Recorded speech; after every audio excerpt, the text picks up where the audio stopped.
요것도 트위터 하나 소개하면 ISD는 빙산의 일각입니다. FTA 자체에 대한 전면 재검토가 필요합니다.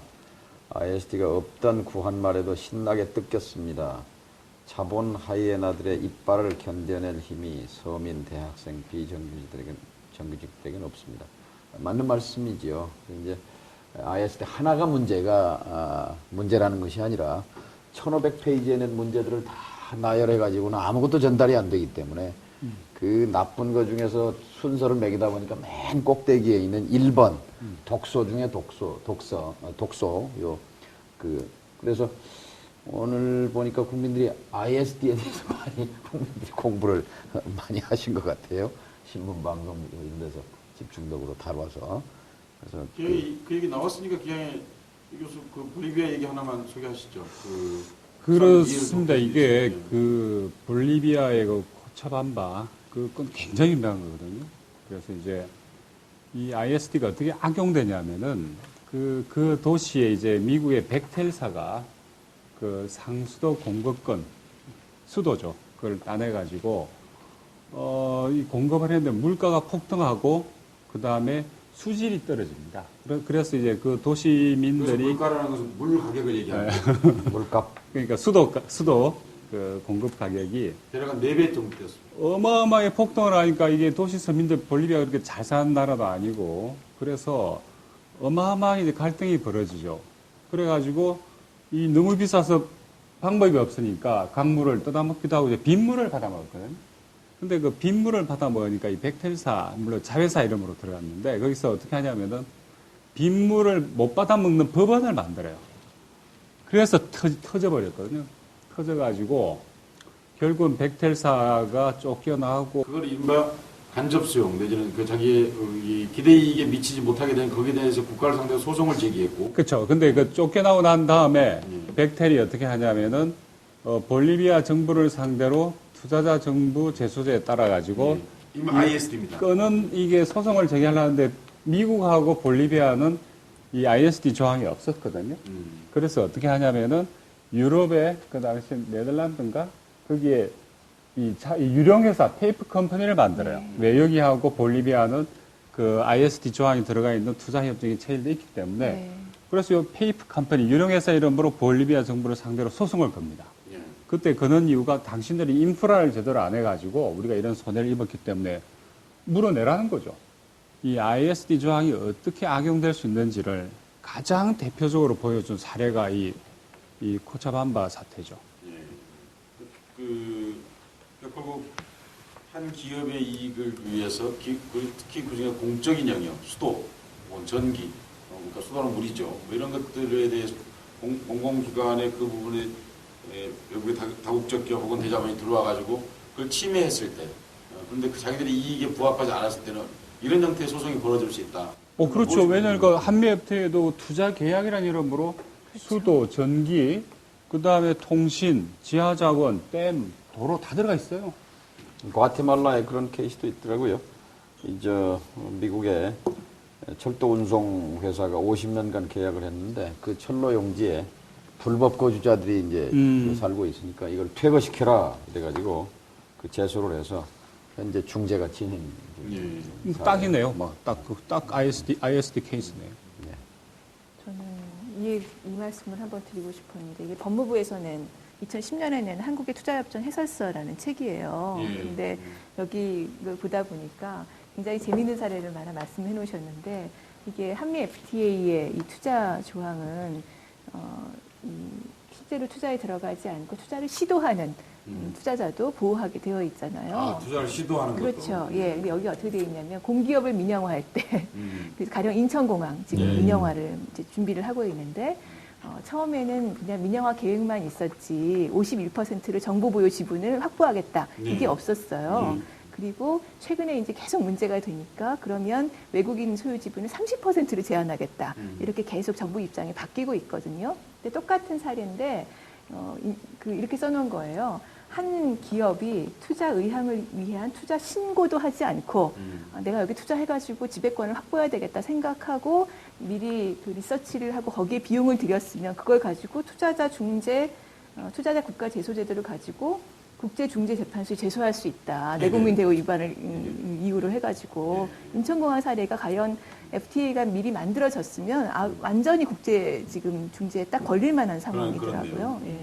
그 이른바 이게 설립 전 단계, 그렇죠. 설립 전 단계에서부터 투자자 보호가 발동되는. 근데 모든 투자협정이 그런 건 아니거든요. 그러니까 설립, 돈이 직접적으로, 만약 돈이 들어왔을 때부터 투자 보호가 시작되는 게 원래는 그 투자 보장협정의 큰 개념인데, 네. 한미 FTA나 최근에 이런 BIT, 양자간 투자협정은 방금 말씀하신 것처럼 투자 의향만 있어도 그거를 투자자를 보호하게끔 그렇게 돼 있어요. 엘살바도르 여기서 그 엘도라도 강이라는 데서 금을 채굴 하는데 미국 회사가 들어와서 이 금을 그 강에서 이렇게 그 아마 출해내는 데는 그 물을 많이 쓰는 모양입니다. 물하고 청산가리를 쓰는데 이제 이 정부에서 엘살바도르 정부에서 환경 영향 평가를 강화하니까 이걸 이제 중재 회부로 끌고 갔어요. 근데 이 금 채취하는데 들어가는 물 사용량이 엘살바도르 국민 전체가 쓰는 물의 절반을 사용한. 웃어야 될지, 네? 이건 진짜. 그다음에 이제 제일 저희가 봉이 멕시코잖아요. 멕시코가 이제 봉인데. 멕시코. 예를 들어서 그 유독성 폐기물 보관 시설을 허가를 받았는데 이제 이 지역을 생태 보호 지역으로 지정을 하니까 이걸 메탈 클레드 제소했어요. 예, 그게 1,700만 불 물어줘라 이렇게 된 거고. 또 매립식 쓰레기 처리장 허가를 내줬다 이걸 또 취소하니까 그걸 또 제소해서 550만 불 또 뭐 이런 식이지요. 그러니까 결국은 방금 이 사례로 드신 게 전기, 수도, 철도, 그러니까 이게 지금 물, 한미FTA엔 투자 계약이라는 이름으로 다 들어가 있어요.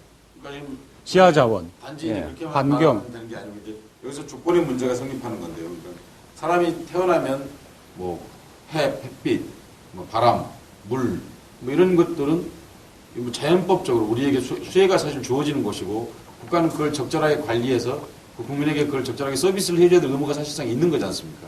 그런데 그렇죠. FTA가 되면 그런 것들이 이제 상품화되는 거고 그렇죠. 상품화되는데 단지 상품화되는 민영화만의 문제가 아니라 그게 다국적 기업들에 의한 상품화.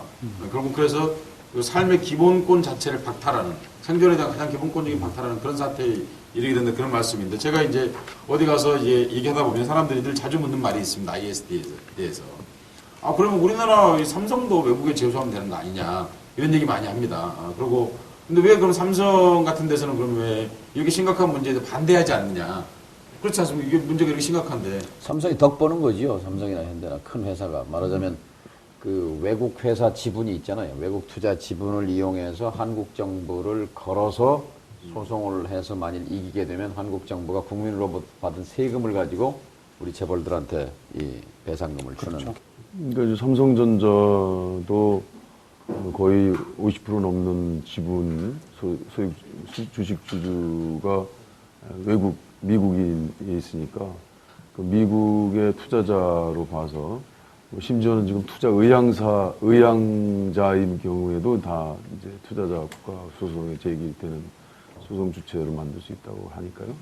그러니까 삼성전자도 미국의 투자자이기 때문에 한국의 그런 불이익을 받았다고 할 때 한국 정부를 상대로 소송을 할 수 있는 거죠.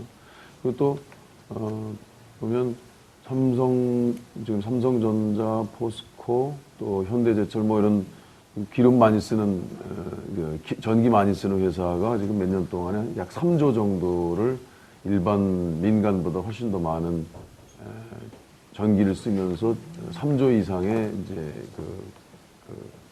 감액을 받았다고, 그러니까 이익을 받았다고 하는 건데, 이제 그에 대해서 부당하다고 해서, 이제 새로운 규제를 통해서 이제 재벌도 똑같이 일반 민간과 똑같이 전기요금을 내라. 이렇게 되면은 이제 요 역진 불가조항, 불가 원리와 ISD를 근거로 해서 국가 소송을 제기하면 그 막은 만큼 또 정부가 우리 세금을 담보로 해서 배상해줘야 될 꼴이 생기는 것 같고요.